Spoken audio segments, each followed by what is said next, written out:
Монголын дуу хоолой радио ярьж байна. Үлгэрийн цаг эхэллээ. Эртээ ордын цагт нэгэн тосхонд дэлхийд хосгүй хөөхөн бяцхан охин байдагсанжээ. Их нь охиндоо ухаан жолоогүй хайртай.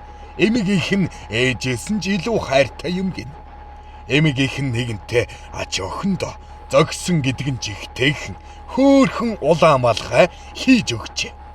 Охин хаашаач явсан түүнийгээ өмсдөг болохоор хав ойрхон нь охиныг улаан малгайт гэж нэрлэдэг байжээ.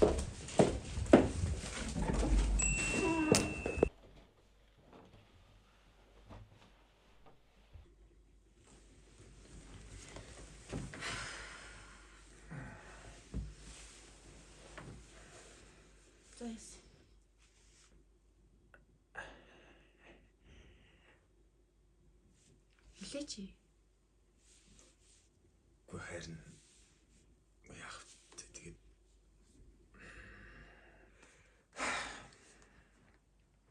Би лав тавьчих чадахгүй шүү. Үгүй харин зүгээр чамд нэг гоё юм үзүүлэх гэдэг. Чи нана байж. Хөөрхий бяцхан охин чон аюултай амтан болохыг яахан мэдэх вүлээ.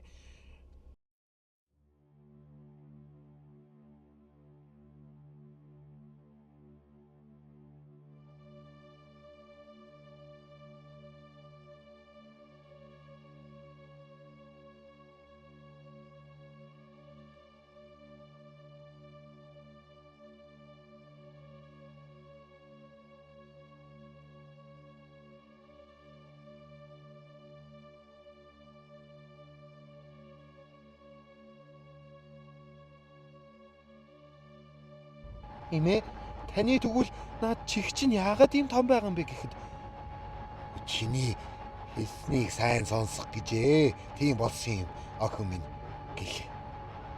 Тэгвэл имэ таны наад шүд чинь яагаад ийм том байгаа юм бэ гэхэд